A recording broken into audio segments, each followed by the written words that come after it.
Emma Basharnitsan, the founder and CEO of Dialogue. Welcome to 10 by 20, a series of 10 questions discussed in 20-minute dialogues with local and international leaders doing visionary work at the intersection of people, technology, and society. Welcome back to 10 by 20. Today's guest is Jessie Beegle. Jessie works at the intersection of healthcare and technology, and she specializes in helping companies transform and grow through the adoption of emerging technology. She's a board member and advisor to health tech startups, venture capital firms, family offices, and private equity firms. Jessie's also responsible for starting AWS's healthcare and life sciences business, and she was a leader of consumer health at Google, and also a graduate of GE's Executive Commercial Leadership Program. She's a recovering Esquire and former NCAA Division I soccer player. She's a member of the World Economic Forum's Global Agenda Council for Brain Research, Meta Council on the Future of Health, Future of the Internet Working Group, Global Shapers, and Davos constituent. No shortage of amazing accomplishments. Welcome, Jessie.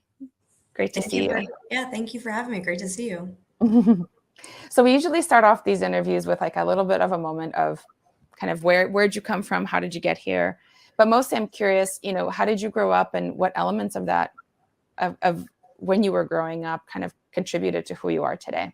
So I grew up outside of New Orleans in a town called Slidell, Louisiana, and was born into a family that was really, really excited about sports. And the reason I highlight that is sports really defined most of my life, especially as I was younger and growing up. I started playing soccer when I was 3 because I wanted to be cool like my older brother. My dad was my coach, and my mom brought all of the snacks. And so it was definitely like a family ordeal every Saturday for our soccer games. Was really excited to dive into sports because it taught me a lot about how to work with people, how to communicate, how to be disciplined, and how to train. And that was really exciting and I think very important as I began to grow up and when I decided where I wanted to go to school and things like that, and just how I interact with people at a base level. Very close with my entire family, and that also I think played a big role in my childhood. My parents were always like, you can do anything that you want, which I think sounds a little hokey, but I do think really shaped who I am today. The fact that other people that I loved believed in me gave me the ability to believe in myself. And I hope that as I continue to grow and grow up and have a family of my own one day, as well as with colleagues and friends, instill that in them too, because I was very fortunate to grow up in a household like that. That's amazing. I'm curious if there's a connection between health, specifically healthcare and anything that kind of happened to you during when you grew up, if there is anything, right? I think you were saying that you kind of fell into healthcare and you just enjoy it so much and it makes sense.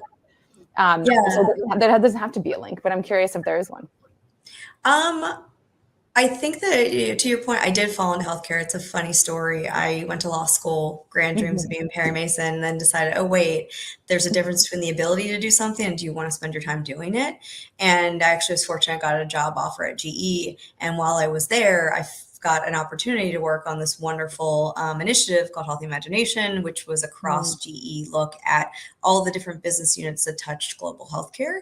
And it was by accident, but looking back on my childhood, I think that a lot of things that you see every day in healthcare were things that were really important to me as a kid, but I never really connected the two until, I really just looked backwards. But I think the ability to care for others, the ability to help guide others, and the ability to show empathy for what someone else is going through are all key things that you see in healthcare.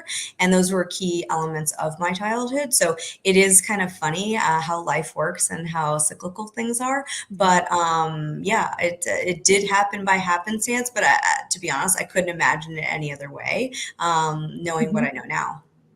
No, it's amazing. Well, you've been doing so much impactful work and just all the councils, all the advisory and all everything that's brought you to this point. Yeah. Seems like it's all aligned. Not that it just happened, right? But you made it happen that way. Yeah. So what would you say are some of the bigger questions that you're excited to answer through the work that you're doing? Yeah, one of the things that I'm really excited about right now, and I think it's built on a number of the different experiences that I've had throughout my career, are there's great technology that exists today. There are people that are wonderful physicians and care providers. And how do you kind of bring those two things together? So I really enjoy working kind of at the intersection of what's great in technology, what's like top tier healthcare delivery, sort of best practices, things like that. So bringing those two things together is really exciting. Mhm. But kind of to unpack that or unfold that a little bit more, in particular, using technology and using empathy, using like the understanding of like human behavior to actually display information in Mm. the appropriate time to patients in a language or in a format that they actually understand, so they can be more empowered to actually participate in their healthcare versus just sitting there saying, well, my doctor told me to do X, and not really knowing why or having questions to ask because they don't fundamentally understand their Mhm. care. And so, while I was at Google, we really talked about how can you use data to empower people all across the world. And so that's one of the things that I'm really excited to start to work on and continue to work on in my current role. That's awesome. I think the leadership part of what you're doing is so interesting because you're at all times kind of thinking about not only content wise and like what's next in terms of healthcare and life sciences and what are the opportunities, but you're also leading a larger probably team that's researching, that's really thinking about empathy, compassion, and all of the elements that are coming into play. How have you enjoyed leading and kind of spearheading these big initiatives that eventually like that you're actually spurring out of nothing? It almost seems sometimes when they're people are like they're thinking one thing, it seems to me, right, and correct me if I'm wrong, but they're thinking one thing, you're seeing something else, and then magically like whatever's in your head becomes an initiative or a company or like some advice that you give actually like operationalizes. um well, how does it feel, and also How do you do that? how do you think about that? How do you make this magic happen? Oh, well, I'm glad that it looks like it always works. I wouldn't say it always works, but probably back to my days as an athlete, right? Like really focused and like almost brute force, right? If you really have conviction and believe in something, trying to find the way to make it happen.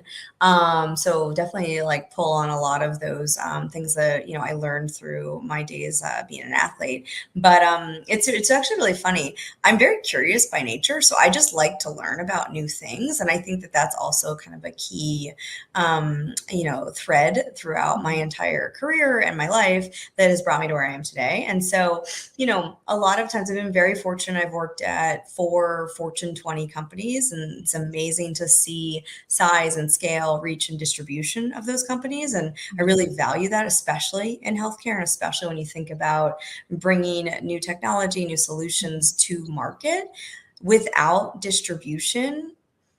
It really almost doesn't matter what wonderful technology was created. And that's very sad to say, but that is the reality of healthcare. And so I spend a lot of time trying to help people think about how could you maximize distribution and reach Mhm. with these large companies, pairing with smaller companies that are just thinking of like kind of the next great invention and things like that. But when you think about these white spaces that I've been able to work in, so Amazon's a great example. I was pitched, we have this cloud computing thing. That is how they pitched AWS to me, which is Mhm. comical to look at right now. But no one really knew what it was at the time. And Mhm. so what I did is I sat in a room and said, okay, what does AWS create off the shelf? What products do they have? They're really good with storage and data for the most part. Like, so Mhm. who has compute needs, who has storage needs, and who has a lot of data? And I started to look across the broader healthcare like landscape to say, Mhm. okay, these are the segments that make the most sense for the product offering. And I just started to draw like a little matrix on a whiteboard and said, all right, we're going to give it our best guess. Like there is no one right answer, but let's see if we can take educated guess as to where to focus this Mhm. business. And that's how we created the healthcare and life science business at AWS. It was me in a in a room with a whiteboard for 3 weeks. And then I had to distill all those thoughts into 6 pages. And then I had to present them to Andy Jassy, who was the head of AWS at the time, who's actually the head of Amazon. And so that was a little nerve wracking. But it just goes to show that back to, something that my parents instilled in me, like, Mhm. if you put your mind to something, you can do it. And, why not go out and try? If you don't ask, the answer's no. And so, like, let's just ask questions. Let's, be humble to say, I don't know everything, but this is my educated best guess as to how we can solve the problem at hand. But Mhm. also being open to feedback and, other people's opinions and how to sort of incorporate those into your broader solution. You're going to iterate. No one's going to get it right the first time. If you do, Mhm. hats off to you. I have pretty much never gotten it right the first time, but I'm very agile, nimble, and able to kind of like learn Mhm. on the fly, which I think has been very successful in a lot of these white space type roles within these very large established companies. That's amazing. We were just talking about one of my colleagues and I ran into each other yesterday at one of these events, and she's a neuroscientist, and she was telling me about how hard it is for women to sort of quickly. God, she called it something that was so spot on, where like there's like a creativity paradox of sorts. It's like you know what you need to do, you know how you want to get it done, and if you compare females to males, males will just kind of go for it and Mhm. not think twice about it, Yep. and females have something come up in their mind that like stops them from executing quickly. So it's just beautiful to see that, like, obviously not without its like internal dialogue, right? I'm sure that some of this work's been able to like take place, and you've been able to sort of advocate for the need, and also able to bring all of these different constituents together, which in healthcare is a feat in it of Yeah. itself, I think, you know? Yeah, and it's interesting. I was talking with some friends about that a couple weeks ago. For we had a Women's History Month event, and I had a friend who is a top recruiter come in and talk about how women can like tell their stories and like knit that together, whether they're trying to get on a local PTA board all the way to like a Mhm. public company board. And we actually talked about that difference between men and women, typically, where men will say, I think I can. Why couldn't I do that job? Like, why not? And then women will kind of think, well, do I have 110% of what is being asked for on the job application or Mhm. in the opportunity before kind of just like going? And for me, I think it's one of those where no one knows the answer when you're like, look, all of the answers when you look at some of these white spaces. And so it's being able to say, I think a set of proper framing. So here are the pieces that we know. Here's Mhm. what we don't know. This is the delta, and this is the educated guess that we're taking. And we might be wrong, and we're open to feedback versus this is the only way to do it, and like just being very hard and fast. And I think that that approach has served me very well. But also, like, I like to solve problems. And so I look at this as a fun way to solve problems and get paid for it. And That's hopefully help amazing. some people at the end of the day, right? Yeah, no, for sure. So when would you say you do your most creative work? I would say in the morning time. So I am probably most creative and effective in the morning. So probably between like 9 and noon. Like my coffee has kicked in. I haven't had lunch yet. I don't have the afternoon slump. I do some work in the evenings as well, but I would say get a good workout in, get the blood Mhm. pumping, get the coffee in, and that's when I'm most creative. That's awesome. And do you prefer to be creative by yourself first and then engage with your team, or do you like kind of jumping in with them and brainstorming, kind of doing things together I first? think it depends on what it is that I'm working on. I am very focused on people. I'm very outgoing. I get a lot of Mhm. energy from being around like really smart, interesting, thoughtful people. So I definitely enjoy that. But if it's something where I want to try and gather some thoughts, do some research, so I have like kind of a point of view. Mhm. If it's like a new area for me, for example, I'll start there and then go kind of interact with other folks. But I think it's just dependent on what we're trying to solve for. But definitely don't work in isolation most of the time. I'm Yeah. definitely around, and I'm very fortunate to be able to work with some really thoughtful, very kind, good-hearted folks that really do want to actually just change the way that healthcare is delivered. So that's really fun that like my colleagues have become friends, and not Mhm. just people that I can tolerate at work. Totally. No, I love that. So would you say that human connection has shaped your work in any way?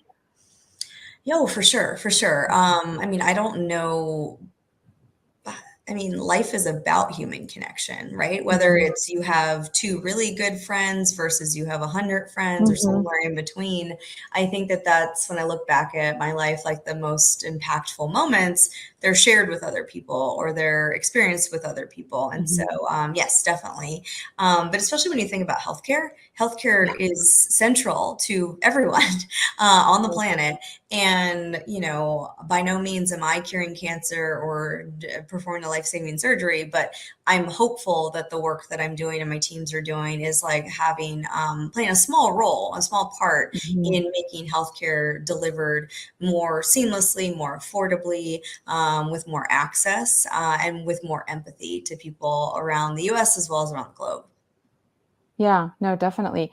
And are you seeing anything specific that you want to share that's been sort of a result of something recent that you guys have done as a team, or any of the boards that you've been on? Like, what are you inspired by that's shifting as a result of some of the work that you're doing or have done? Sorry, can you say that one more time? Yeah. What are you inspired by as a result of some of the work that you have done over the years, right? It could be anything that's now coming into fruition or Yeah, I mean, there's kind of a couple that sort of stick out. My opportunity with Amazon was really fun.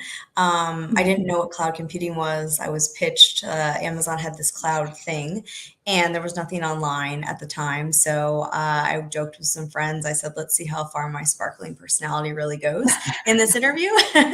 Luckily, it worked, and that really started this journey that I've been on for the past number of years, which is looking at a really interesting kind of category defining technology, and Mhm. how would you start to bring that into such a important, highly regulated space like healthcare.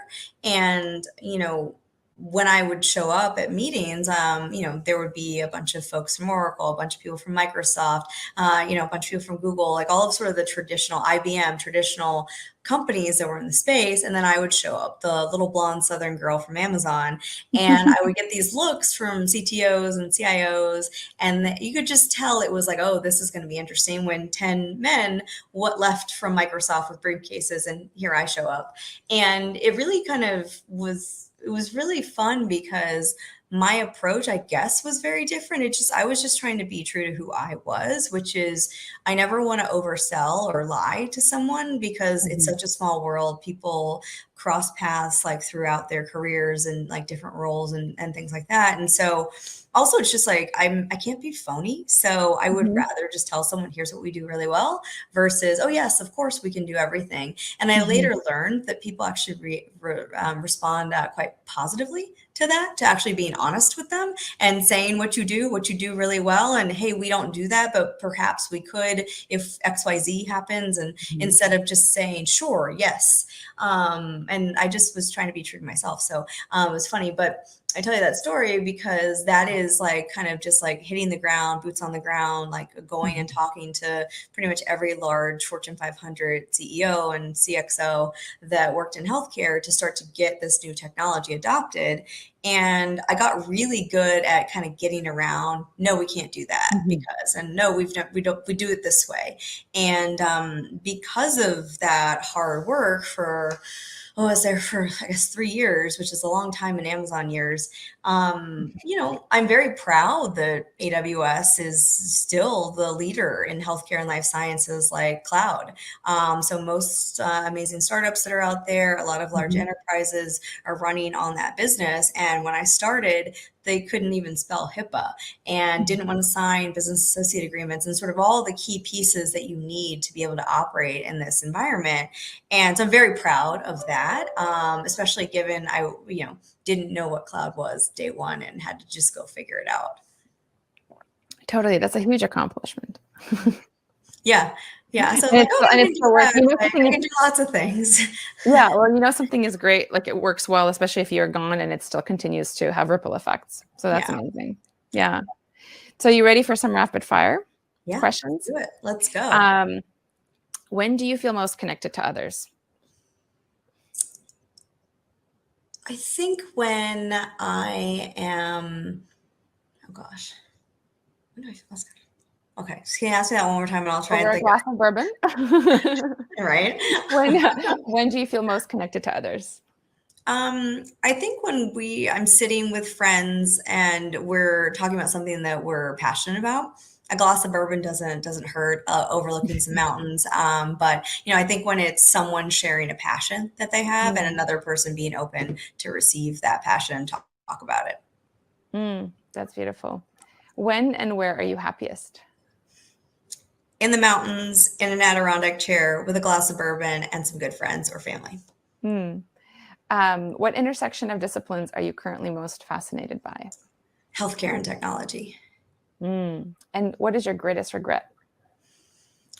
Caring what other people thought for so much of my life.